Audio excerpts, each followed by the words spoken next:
We're back. All right, now after having rendered 6 pounds of silver plate,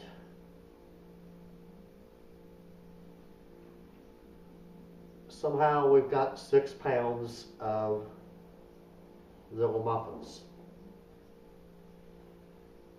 Maybe I added a pound. I forgot. Maybe I mismeasured or whatever. But we got a nice yield.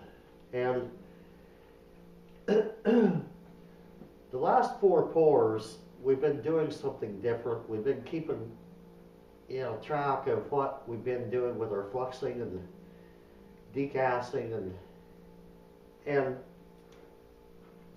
we found that you doctor up your crucible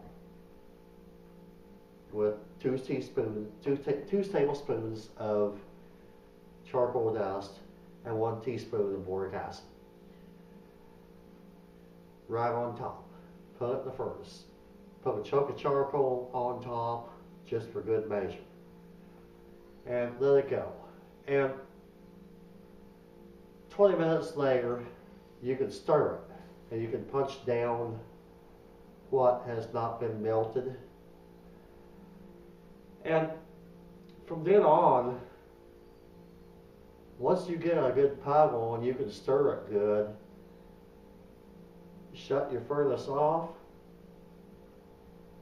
and pour the powdered charcoal to it. 4 teaspoons at a time. Pour it to it. And you can see that this is what we got from the silverware. 6 pounds. 6 for 6. And we poured in this little metal muffin tray. And we've been good friends with each other for a long time. And here's what the pour we got. 8 pounds of mixed, mostly plumbing fittings. Doing it the same way.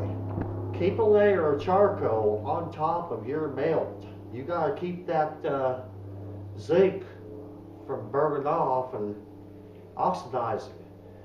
And don't even skim it. We didn't even skim this. And look how clean we are compared to what we've been doing with the bullet journals. Didn't know what we were doing. Never had done this before. Now, we've got 43 pounds out